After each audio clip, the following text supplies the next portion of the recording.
Bienvenidas y bienvenidos a una nueva entrega de La Guarida del Oso Podcast.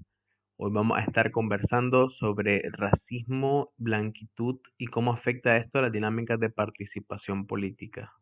En esta entrevista voy a estar conversando con Fernanda Celedón, feminista, investigadora y estudiante de la maestría de historiografía en la Universidad Autónoma Metropolitana. Vamos a estar conversando un poco sobre blanquitud, racismo estructural y también cómo esto afecta o incide en la dinámica de participación política en Nicaragua a raíz de la reciente candidatura o intención de candidatura del joven George Enríquez. Así que bienvenida Fernanda, gracias por haber aceptado la invitación a la Guarida del Oso. Gracias por invitarme. Me siento súper contenta de estar platicando con vos. Pues nada, perfecto. Partamos de los conceptos básicos, eh, aterrizándolo directamente a definiciones y empecemos por blanquitud. ¿Qué es blanquitud? ¿Cómo opera la blanquitud? Bueno, la blanquitud es un discurso de su superioridad racial que en el caso de la América Latina se instauró obviamente con la colonia, con el proceso colonial, pero que sin embargo se desarrolló y se afianzó, digamos, en las dinámicas estructurales, políticas, sociales de la región con la constitución del Estado-Nación, pues, y el alzamiento de las élites independentistas, que eran élites criollas en el poder, que estaban pues tomando el poder político en ese momento y haciendo esa transición entre periodo colonial y periodo independentista. Y uno de los argumentos, por ejemplo, de las élites criollas para independizarse de la colonia, ya sea portuguesa o española, y en el caso de Haití, obviamente el poder francés, era nosotros somos mestizos, por lo tanto podemos ser autónomos, por lo tanto podemos gobernarnos a nosotros mismos, porque ya no somos indios, pues no somos aborígenes, sino que ya estamos mezclados, intervenidos por una raza distinta, la raza occidental, que es la que nos hace pues que tengamos un pensamiento político profundo y que nos dé como esta capacidad, ¿no?, de autogobierno, de gobernar nuestras propias naciones y estados. Entonces, este discurso que pues se desarrolló en este periodo, pues en el caso de nosotros, durante el siglo XIX, se reprodujo posteriormente a través de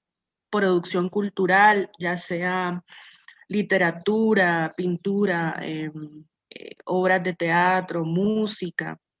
y a través de estas, digamos, piezas que además muchas veces, como en el caso de Nicaragua, tienen este componente de mestizaje, ¿no? Un discurso de em, encuentro de razas, de cruce de razas, de mezcla, pero que en realidad el elemento, digamos, fundamental de este tipo de arte es lo hispánico, pues, como lo indohispano, que en realidad tiene un núcleo, pues, de blanquitud, pues, porque no es propiamente, digamos, una costumbre, digamos, de los pueblos originarios de Nicaragua o de América Latina, sino es algo que dice ser una mezcla perfecta, perfeccionada, porque tiene como el componente hispánico. Siempre hablando de blanquitud y haciendo una referencia obvia, porque una pregunta que va a surgir, me imagino, en algún momento para las personas, tanto que escuchen esto como las personas que en algún momento se pongan a leer sobre lo mismo, blanquitud hace una referencia específicamente al color de piel de una persona. Sí, blanquitud es la creencia de que la piel blanca tiene un componente de superioridad, pues tanto étnica como cultural, como de pensamiento, política, etcétera, etcétera. Entonces, digamos que la blanquitud opera dentro de una estructura más amplia, pues que es el sistema, pues ya hablando en términos concretos de dinámicas em, organizacionales, pues que es el racismo, pues que es toda esta segregación y esta clasificación de las poblaciones partiendo, ¿no?, de la raza y con raza me refiero a la construcción social de la raza, no que exista, digamos, en términos biológicos o científicos, algo como la raza, porque no existe, pero que sin embargo es un concepto que utilizaron, digamos, las élites criollas para hablar de por qué, digamos, las sociedades tenían que estar divididas de cierta manera porque las élites indohispanas tenían que estar en la cúspide de esta jerarquía social, política, por encima, por ejemplo, de las autoridades indígenas o las autoridades afrodescendientes que estaban en territorio, pues. Entonces, más o menos eso sería. ¿Y qué relación tiene esta definición o este concepto que de una u otra forma para ciertas ramas de estudios puede ser muy alternativo o muy nuevo, por así decir, y para otras personas que ya llevan tiempo estudiándolo, es una lucha para incorporarlo a la mesa de discusión? Pero ¿qué relación va teniendo la blanquitud con el racismo estructural que hay en las sociedades en general y en los países específicamente, en países de Latinoamérica?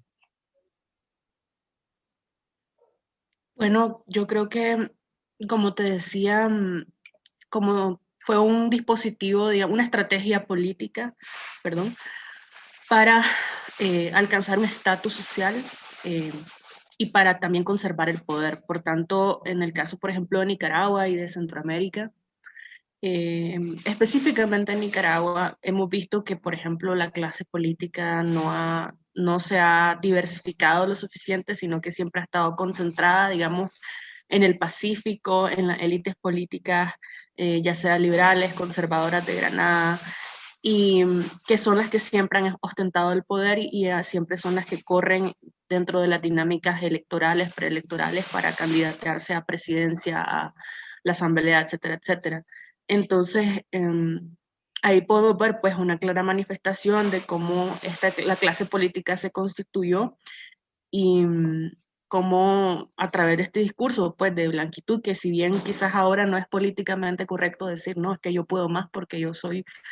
un letrado de Granada, un chamorro, ¿no? Un lacayo, o lo que sea, pues un apellido, ¿no? De oligarquía, digamos, nicaragüense. Obviamente va a ser un rechazado, pienso yo que sería rechazado que alguien explícitamente diga en esos términos, que una figura política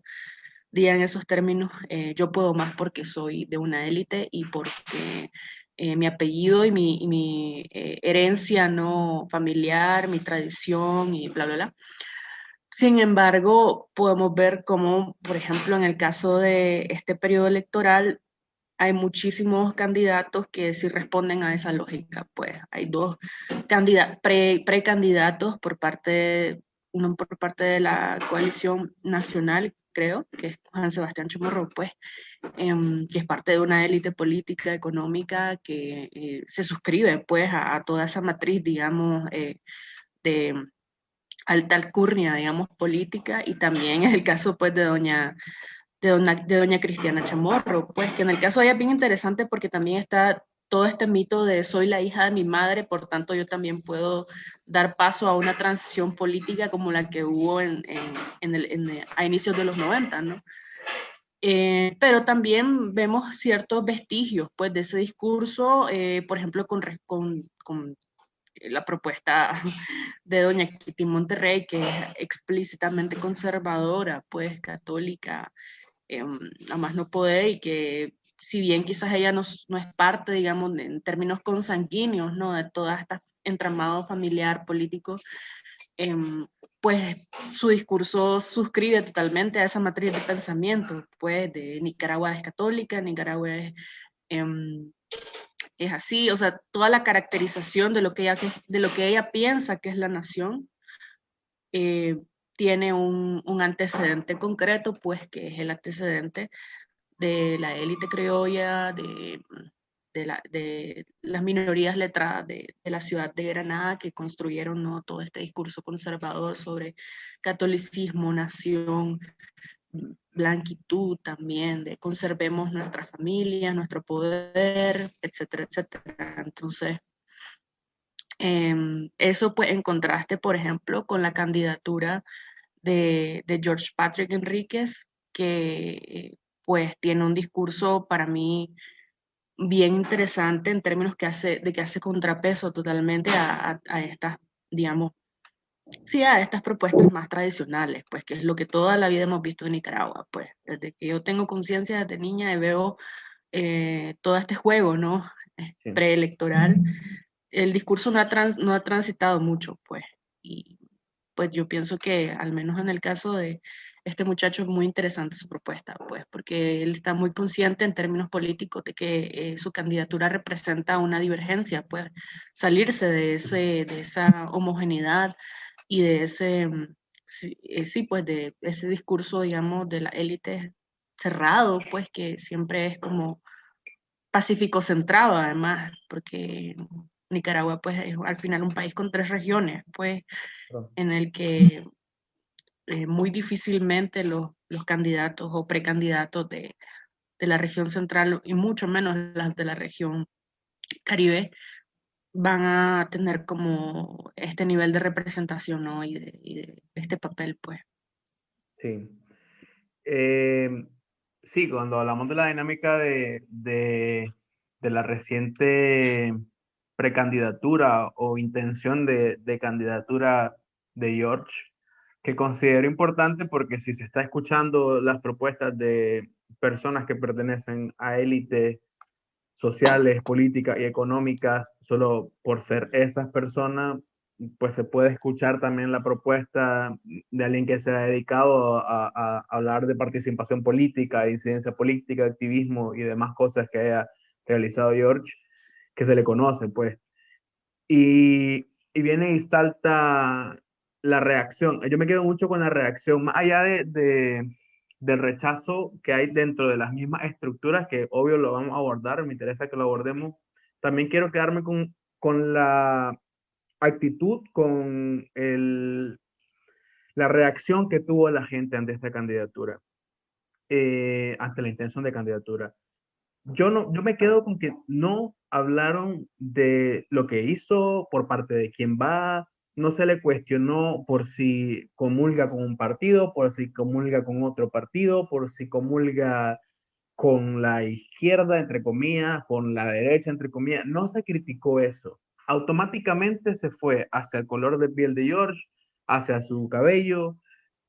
hacia que es de la región del Caribe. Entonces, ¿qué, cómo la dinámica de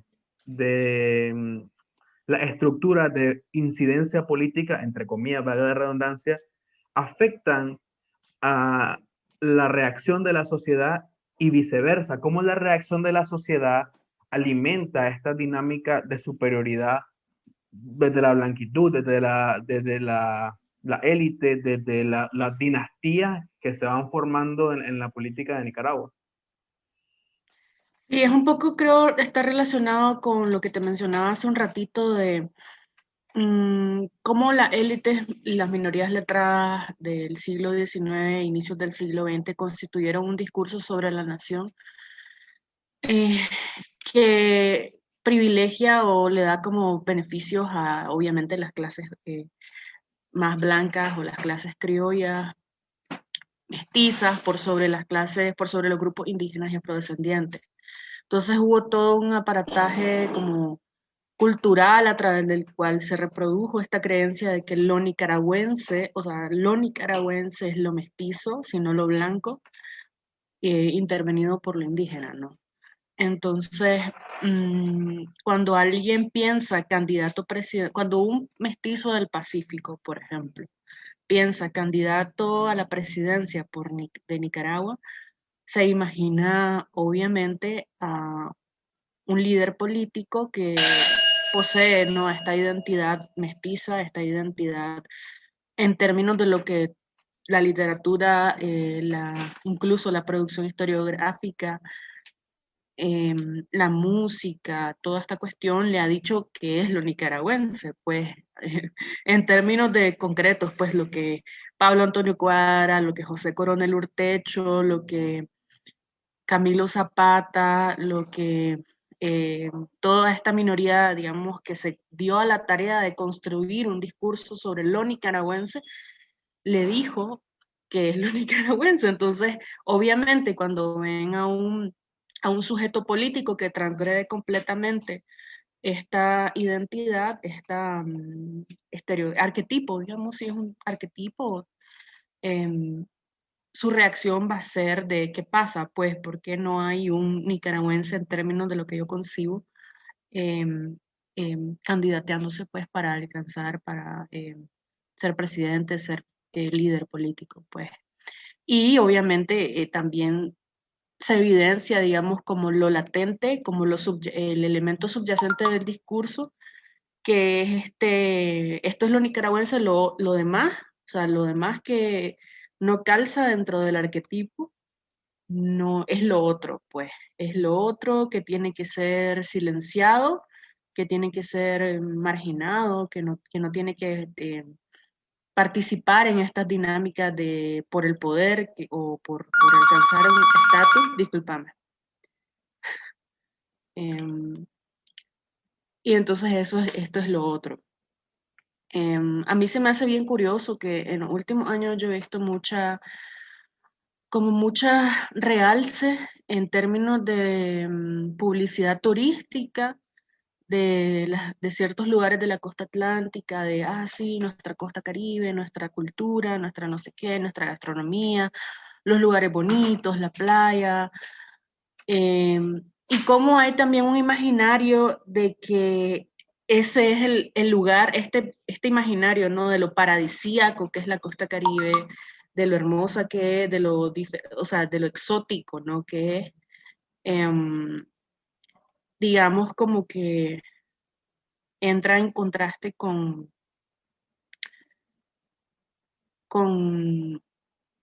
cuando este muchacho, por ejemplo, George Patrick, y cuando los sujetos políticos de la costa Caribe quieren como entrar en la contienda pues, electoral. Entonces, es como bien evidente de que el imaginario de, de un gran porcentaje de la población del país cree que el lugar que le corresponde pues a las subjetividades, a los ciudadanos caribeños,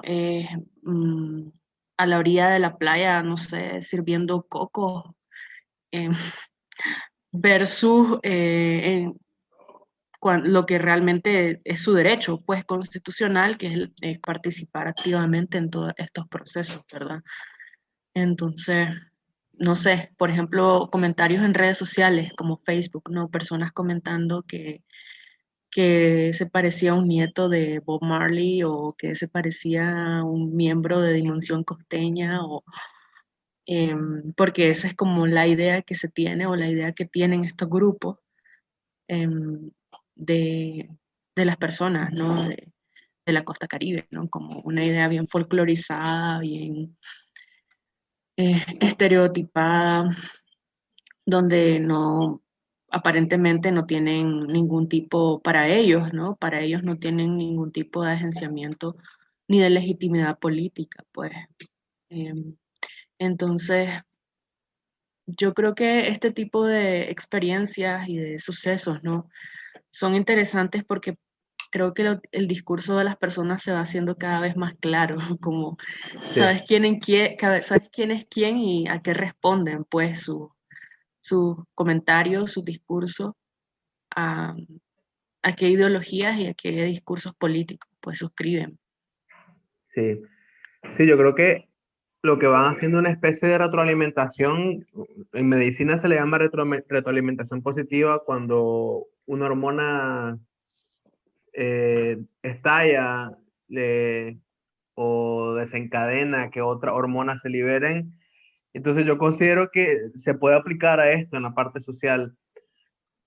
Una retroalimentación, entre comillas, positiva, que va a terminar siendo muy negativo, es que en un discurso que se va construyendo desde el Estado, pleca, oposición, pleca, cualquier estructura de poder social o político de un país,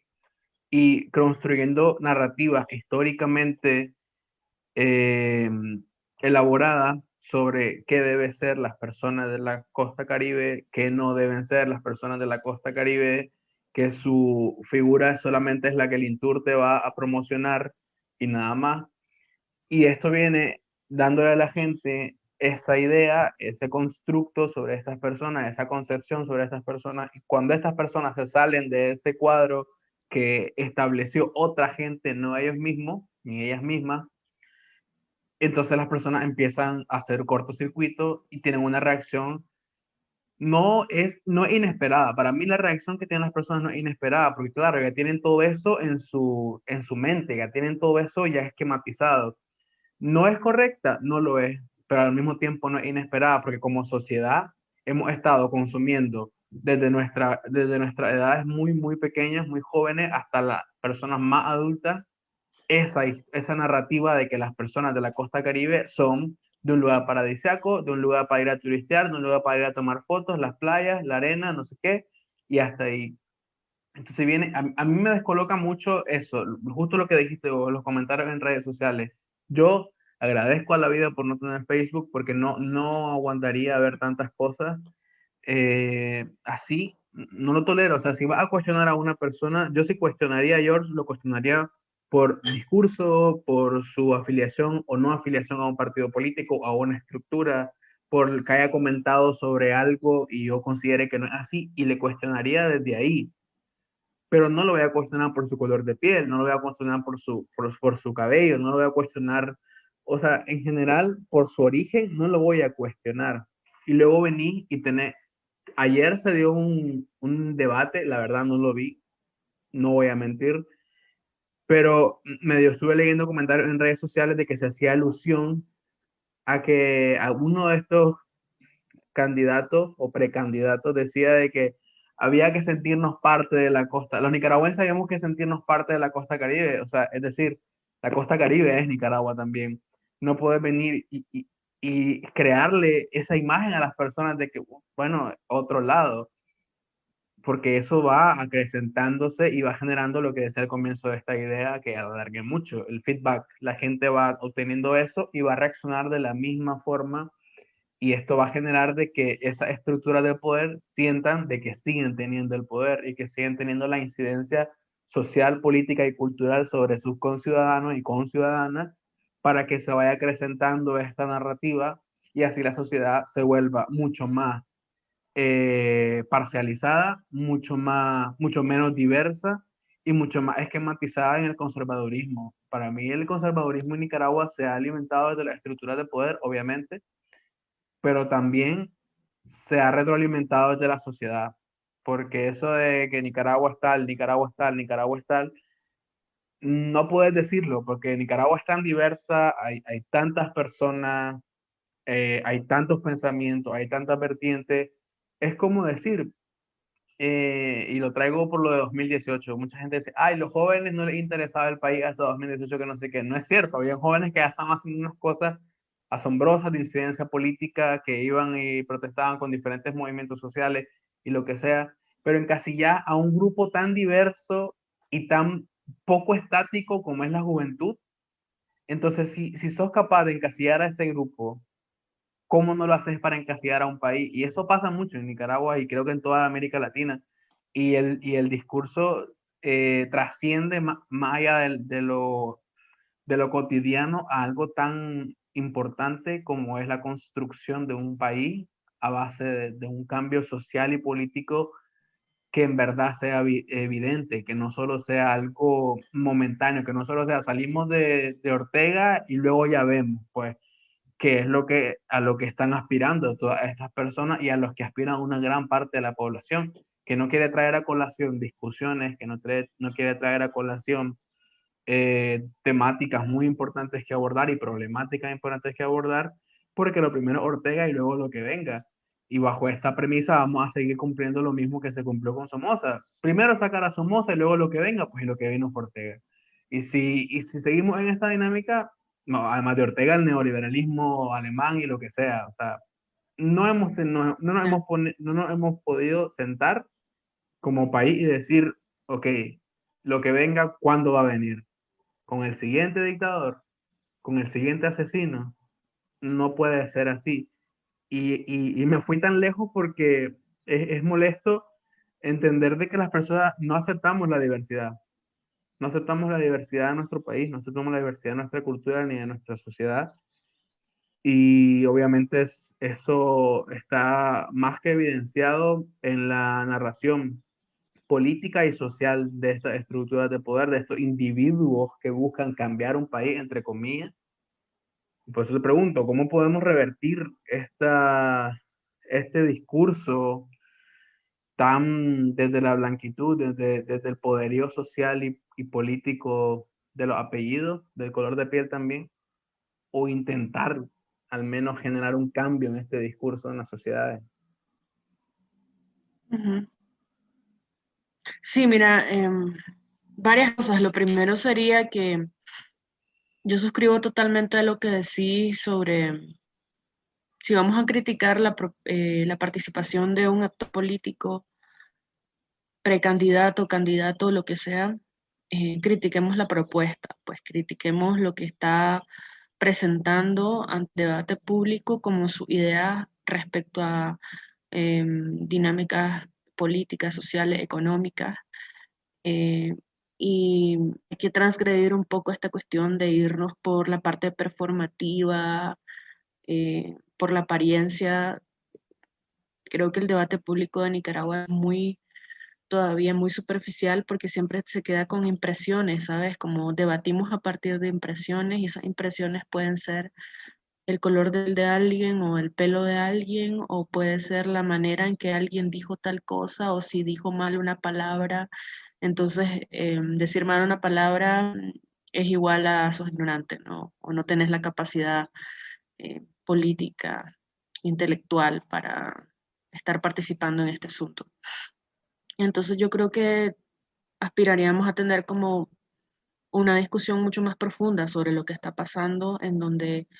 prestemos muchísima atención eh, a los discursos y a las propuestas y que pues suena un poco como también a esta cuestión de interpretación, comprensión lectora, ¿no? Como, Sí, sí. y sí, es eso, ¿no? Tenemos que leer más, pues tenemos que leer más lo que estas personas están presentando y como todo lo que sea, em, digamos, le meta ruido pues al análisis serio sobre su propuesta política, ya sea cuestiones de debate que muchas veces son como un circo o expresiones o apariencias, hay que dejarlo a un lado. Pues yo creo que ese sería un primer paso muy importante que podríamos dar en este sentido. La otra cuestión es cuestionar como nuestras afiliaciones políticas y a lo que responden también. Yo siento que muchas veces nosotros somos muy poco autocríticos y no nos damos a la labor como de saber si realmente lo que estamos diciendo, lo que estamos pensando es nuestro verdadero em, posición frente a algo o si simplemente estamos siendo parte de los trolls de los medios de las redes sociales o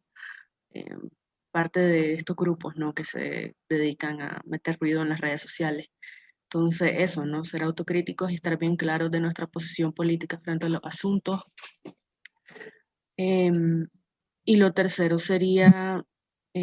criticar, pues ser crítico, ver de verdad, no estar ahí, pues, ¿cómo se dice? Reproducción de estereotipos o gritando o cancelando cuestiones solamente porque, no sé, desde una actitud muy em, fuera de nuestro centro, pues fuera de nuestro verdadero, quizás, incluso muchas veces fuera de nuestra verdadera, eh, digamos, posición, postura frente a las cosas, sino ser críticos, pues, y aprender a analizar mejor eh, estos procesos, pues, de candidaturas y los periodos preelectorales desde una postura más responsable. Eh, y por último, yo lo plantearía más a largo plazo, porque la verdad es que creo que sería una cuestión que llevaría muchísimos años, que empecemos a cuestionar nuestro sistema, cómo se ha configurado nuestro sistema educativo, cultural, y que no le creamos a los libros de moral y cívica cuando nos dicen que los símbolos patrios las expresiones culturales y cívicas del Pacífico y el traje de folclore y no sé qué es lo único que es lo nicaragüense, ¿sabes? Que es un país, como vos decís, muy, muy diverso, demasiado diverso como para que estemos creyendo todavía en esos discursos del siglo XIX o inicios del siglo XX, en donde lo nicaragüense es eso, ¿no? Como una mujer mestiza, con el pelo blanco, con el pelo, perdón, con la piel blanca y el pelo oscuro, en ojos claros, en traje de folclore a la orilla de una marimba o lo que sea. O sea, eso no es, pues podría ser también, pero no es todo, ahí no se agota, pues ahí no se agota, digamos, la riqueza cultural, histórica, política, social del país. Entonces, hay que cuestionar esos libros de moral y cívica y esos discursos de nación, pues, porque si no, simplemente vamos a estar operando desde una mentalidad de colonizados, pues, en el que nos han dicho las élites que además eran son las élites que quedaron de la colonia, pues nosotros venimos y reproducimos ese curso sin cuestionarlo de ninguna manera, pues. Sí, sí, sí, totalmente de acuerdo, totalmente suscrito a todo lo que dijiste y quisiera agregar una pequeña cosa nada más y siempre del lado de que de, de la incidencia en la persona también que sufre de estos señalamientos solamente por su color de piel y solamente por su origen. Y es que a veces no entendemos de que cuánto daño le estamos creando a una persona que ha crecido en el seno de un país que te señala solo por tu color de piel y que cuando logras hacer algo se te critique solo por lo mismo o que te vean solamente como una figura cultural o como una figura folclórica solamente porque venís del Caribe o en otros casos que pasa mucho por el managuacentrismo que hay en Nicaragua porque venís del norte. Entonces, a veces no nos damos cuenta de hasta dónde llegan nuestros comentarios, a veces no nos damos cuenta de hasta dónde estamos incidiendo en esas personas y es fregado, pues por no decir otra palabra, porque estamos creando muchas inseguridades más allá de las que ya puedan tener las personas gracias a la misma sociedad y estamos replicando estos discursos súper antiguos que lo que hacen simplemente es generar más división en la sociedad y no divisionismo como le están planteando ahora a la gente que quiere que aceptemos lo que sea, sino una división social que haga que nuestro país o nuestra región esté tan dividida y no nos asumamos como lo que somos sociedades diversas. Y al final Claro. vamos generando de que haya más conflicto innecesario a veces, o la mayor parte del tiempo,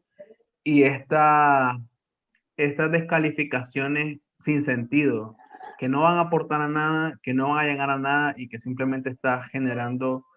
un mal en otras personas, en otros grupos poblacionales de tu mismo país. Y si creemos de que el problema viene de simplemente una dictadura, estamos muy equivocados, porque también el problema viene desde nosotros y nosotros mismos, desde el preciso momento que replicamos esos comentarios microracistas o racistas por completo y nos enfrascamos en que un candidato o un precandidato es de la costa caribe para,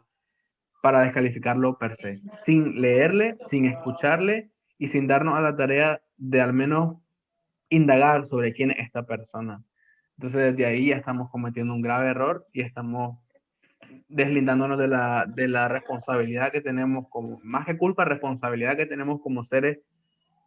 pensantes en generar estos ambientes, entre comillas, hóspitos para que se instauren poderes,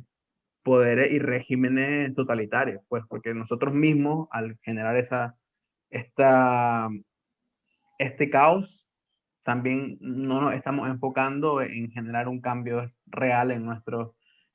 países. Lo aplico mucho a Nicaragua, pero esto puede ser tan aplicado al resto de la región como lo vimos en las elecciones de Ecuador también recientemente. O sea, de Bolivia también. Es tan diverso todo y las personas se enfrascan en descalificar a los candidatos que tengan origen o que tengan afiliación a comunidades indígenas o a partidos con orígenes indígenas también, y lo descalifican de ya, solamente por ser una persona de origen indígena en Ecuador, Bolivia, en Guatemala pasó en 2019 también. Y ahí ves como el problema no es solamente de un país, sino de una región completa que sigue replicando estos discursos de superioridad de la persona blanca porque sí. Sí, así es. Sí, yo creo que lo último que agregaría a lo que acabas de decir es que dejemos de pensar que tanto la blanquitud como el racismo estructural son opiniones surgidas de la nada o discursos de ignorantes, de personas ignorantes que no saben lo que están diciendo y todo este mito pues de la estupidez, bla, bla, bla.